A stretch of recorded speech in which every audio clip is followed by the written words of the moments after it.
ಕನಕಪುರ ತಾಲೂಕಿನ ಉಯ್ಯಂಬಳ್ಳಿ ಗ್ರಾಮ ಪಂಚಾಯಿತಿಯಲ್ಲಿ ನರೇಗಾ ಕಾಮಗಾರಿಗೆ ಸಂಬಂಧಿಸಿದಂತೆ ಚಂದ್ರಶೆಟ್ಟಿ ಎಂಬುವರು ಮಾಡಿರುವ ಆರೋಪ ಸತ್ಯಕ್ಕೆ ದೂರವಾದದ್ದು ಎಂದು ಗ್ರಾಮ ಪಂಚಾಯಿತಿ ಮಾಜಿ ಅಧ್ಯಕ್ಷ ಎಚ್.ಕೆ. ರವಿ ಸ್ಪಷ್ಟಪಡಿಸಿದ್ದಾರೆ.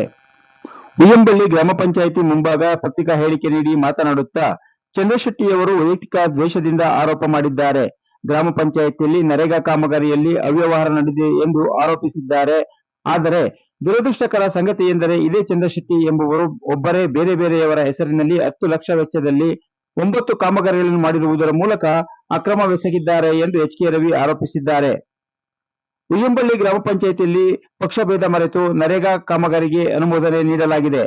ಗ್ರಾಮ ಪಂಚಾಯಿತಿ ಸಿಬ್ಬಂದಿ ಸುಮತಿ ಎಂಬುವರ ಮೇಲೆ ಆರೋಪ ಮಾಡಿದ್ದಾರೆ.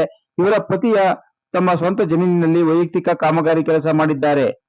ನರೇಗಾ ಕಾಮಗಾರಿಯನ್ನು 5 ಲಕ್ಷದವರೆಗೆ ಮಾಡಬಹುದು ಎಂಬ ನಿಯಮವಿದ್ದು, ಸಿಬ್ಬಂದಿಯ ಪತಿ 1.25 ಲಕ್ಷ ಕಾಮಗಾರಿ ಮಾಡಿದ್ದಾರೆಂದು ಯಾವುದೇ ನಿಯಮ ಬಾಹಿರವಾಗಿಲ್ಲವೆಂದು ಸ್ಪಷ್ಟಪಡಿಸಿದ್ದಾರೆ. ಒಂದು ವೇಳೆ ಅವ್ಯವಹಾರವಾಗಿದ್ದರೆ ಯಾವುದೇ ತನಿಖೆಗೆ ಸಿದ್ಧರಿದ್ದೇವೆ. ತಮ್ಮ ಕೆಲಸಗಳು ಆಗಲಿಲ್ಲವೆಂಬುದು ಈ ರೀತಿ ಸುಳ್ಳು ಆರೋಪ ಮಾಡುವುದನ್ನು ಬಿಡಬೇಕು ಎಂದು ಹೇಳಿದ್ದಾರೆ. ಅರಣ್ಯ ಭೂಮಿಯಲ್ಲಿ ಕಂದಕ ಬದು ತೋಡಲಾಗಿದೆ ಎಂದು ಆರೋಪ ಮಾಡಿದ್ದಾರೆ. ಕಂದಕ ಬದು ಇರುವುದು ವೈಯಕ್ತಿಕ ಕಾಮಗಾರಿಗೆ. ಯಾವುದೇ ಅರಣ್ಯ ಭೂಮಿಯಲ್ಲಿ ಕಂದಕ ಬದು ತೋಡಿಲ್ಲ, ಅಲ್ಲಿ ನಾಲಾ ಬದು ತೋಡಲಾಗಿದೆ ಎಂದು ಸ್ಪಷ್ಟಪಡಿಸಿದ್ದಾರೆ. ಒಂದು ವೇಳೆ ಅವ್ಯವಹಾರವಾಗಿದ್ದರೆ ಸಿಬಿಐ, ಇಡಿ ಸೇರಿದಂತೆ ಯಾವುದೇ ತನಿಖೆ ಮಾಡಿಸಲಿ. ಎಲ್ಲ ಉನ್ನತ ಮಟ್ಟದ ತನಿಖಾ ಸಂಸ್ಥೆಗಳು ಅವರ ಕೈಯಲ್ಲೇ ಇವೆ. ಜೊತೆಗೆ ರಾಜ್ಯಪಾಲರು ಸಹ ಅವರು ಹೇಳಿದ ಹಾಗೆ ಕೇಳುತ್ತಾರೆ ಎಂದು ತಿಳಿಸಿದರು. ಈ ಸಂದರ್ಭದಲ್ಲಿ ಮಾಜಿ ಅಧ್ಯಕ್ಷ ಶಿವರಾಜು, ಮುಖಂಡರಾದ ಯಗನೂರು ವಿಜಯಕುಮಾರ್, ತಾಲೂಕು ನ್ಯಾಯಬೆಲೆ ಅಂಗಡಿ ಮಾಲೀಕರ ಸಂಘದ ಅಧ್ಯಕ್ಷ ದೇವರಾಜು ಸೇರಿದಂತೆ ಹಲವರು ಉಪಸ್ಥಿತರಿದ್ದರು.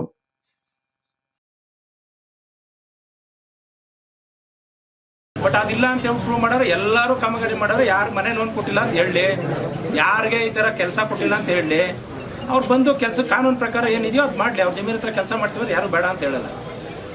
ಇದುವರೆಗೂ ಕೂಡ ಅದೇನೋ ಪಕ್ಷಭೇದ ಮಾಡ್ತಾ ಇದ್ದೀರಿ ಅಂದರೆ ನಾವು ಮಾಡ್ತಾ ಇದ್ದಾರೆ ಅಂತ ಎಲ್ಲ ನೀವೇ ವಿಚಾರಿಸಿ ಜನಗಳನ್ನ. ಇಲ್ಲದಪ್ಪ ಅಂದ್ರೆ ಈಗ ಉಯ್ಯಂಬಳ್ಳಿ ಕೆರೆ ತುಂಬಿಸೋ ಬಗ್ಗೆನೂ ಇದ್ದೇನೆ, ಅದಕ್ಕೂ ಎಲ್ಲ ಲೆಟ್ರು ಎಲ್ಲ ವಾಟ್ಸಪ್ಪಲ್ಲೂ ಕಳಿಸ್ತೀನಿ ನಿಮಗೆ. BJP ಗೌರ್ಮೆಂಟ್ ಇದ್ದಾಗೆ ನಮ್ಮ ಶಾಸಕರಾಗಿದ್ದ ಡಿ.ಕೆ. ಶಿವಕುಮಾರ್ ಅವರು ಲೆಟ್ರ್ ಹಾಕಿದ್ರು. ಈ ಥರ ಮೋಟ್ರುಗಳು 20 ವರ್ಷ ಆಯಿತು, ಅದು ಪೊಲ್ಯೂಷನ್ ವಾಟರ್ ಆದ್ರಿಂದ, ಕೆಮಿಕಲ್ ವಾಟರ್ ಆದ್ರಿಂದ ಮೋಟ್ರುಗಳೆಲ್ಲ ಇದಾಯ್ತದೆ ಅಂತ ಲೆಟ್ರ್ ಹಾಕ್ತಾರೆ 2022ನೇ ಇಸ್ವಿಲೆ. ಅವಾಗ ಅವ್ರು ಮೋಟ್ರು ಕೊಡಿಸ್ಲಿಲ್ಲ, BJP ಮಿನಿಸ್ಟ್ರು ಸ್ಯಾಂಕ್ಷನ್ ಮಾಡಿಕೊಡ್ಲಿಲ್ಲ. ಇವ್ರು ಇರಿಗೇಷನ್ ಮಿನಿಸ್ಟರ್ ಆದ ತಕ್ಷಣ ಫಸ್ಟ್ ಮಾಡಿದ್ದೆ 2 ಮೋಟ್ರಿಗೂ RBLC ಮತ್ತು LBLCಗೆ 5-5 ಕೋಟಿ ಸೇರಿ ಮಿಸ್ಯೂಸ್ ಮಾಡಿದ್ರು. ಅದೆಲ್ಲ ಗೌರ್ಮೆಂಟ್ ಲೆವೆಲಲ್ಲಿ ಕ್ಯಾಬಿನೆಟಲ್ಲಿ ಅಪ್ರೂವಲ್ ಆಗಿ ಎಲ್ಲ ಮಾಡುವಷ್ಟರಲ್ಲಿ ಒಂದು 3-4 ತಿಂಗಳು ಟೈಮ್ ಆಯಿತು. ಮಾರ್ಚಲ್ಲೇ ಟೆಂಡರ್ ಕೊಟ್ಟು ಈಗ ಆಲ್ರೆಡಿ ಮೇಲೆ ಎಲ್ಲ ವರ್ಕ್ ಸ್ಟಾರ್ಟ್ ಆಗಿ ಇನ್ನೊಂದು ವಾರದಲ್ಲಿ ಇದೆ.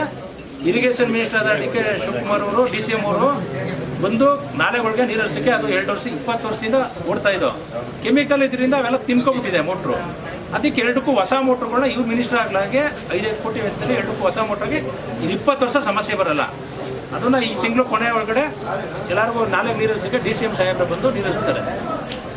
ಅದನ್ನೆಲ್ಲ ಮಂಜುನಾಥ್ ತೋರಿಸ್ಲಿ, ಸಂತೋಷ, ನಾವೇನು ಬೇಡ ಅಂತ ಹೇಳಿಲ್ಲ. ಮಾಡಿರೋ ಕೆಲಸ ತೋರಿಸ್ಕೋಬೇಕು, ಎಲ್ಲರಿಗೂ ಅಧಿಕಾರ ಇದೆ. ಏನಿಲ್ಲ ಸರ್, ಎಲ್ಲ ಇವಾಗ ಅವ್ರ ಕೈಲೇ ಇದೆ. CBI, ED, ರಾಜ್ಯಪಾಲರು ಕೂಡ ಅವ್ರು ಹೇಳ್ದಂಗೆ ಕೇಳ್ತವ್ರಿಗೆಲ್ಲ ಮಾಹಿತಿ ಎಲ್ಲ ನೋಡ್ತಾ ಇದ್ದೀರಿ ತಾವೇನೆ. ಯಾವುದೇ ಇದ್ರು ಆ ಸುಮತಿ ಅಂತ ಏನು ಪಂಚಾಯತಿ ವರ್ಕ್ ಮಾಡೋರೆ ಅಂತ ತಾವೆಲ್ಲ ಮೊನ್ನೆ ಪ್ರೆಸ್ ಮೀಟ್ ಮಾಡವ್ರೆ ನಮ್ಮ ಸ್ನೇಹಿತರುಗಳು. ಅದಕ್ಕೆ ಎಲ್ಲರದು ಎನ್ಕ್ವೈರಿ ಮಾಡಿಸ್ಲಿ.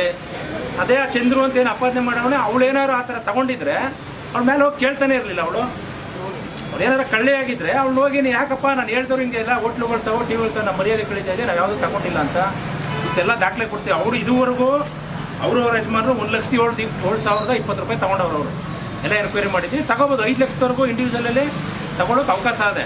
ಪಂಚಾಯತಿ ವರ್ಕರ್ ಅಂದರೆ ಅವಳೆಲ್ಲ ತೊಗೊಂಡಿರೋದು. ಅವಳದ್ದು ಏನಾರು NMR ಹಾಕಿದ್ರೆ ಏನು ಬೇಕಾದ್ರೂ ಶಿಕ್ಷೆ ಕೊಡಲಿ. ಅವಳು ಗಂಟೆ ನರೇಗಾದಲ್ಲಿ ವರ್ಕ್ ಮಾಡೋದು ಅಂತ ಏನಿಲ್ಲ, ಜಾಬ್ ಕಾರ್ಡ್ ಇರಬಾರ್ದು ಅಂತಲೂ ಏನಿಲ್ಲ. ಕಾನೂನಲ್ಲಿ ಏನು ಆ ಥರ ಇಲ್ಲ. ಆ ಥರ ಇದ್ದರೆ ಕಾನೂನು ಪ್ರಕಾರ ಕ್ರಮ ಕೊಡಲಿ. ಸುಮ್ಮನೆ ಇಲ್ಲೂ ಸ್ವಲ್ಪ ಪಂಚಾಯತಿ ಕೆಟ್ಟ ಹೆಸರು ತರಬೇಕು ಅಂತ ಹೇಳ್ಬಿಟ್ಟು ಮಾಡವ್ರೆ.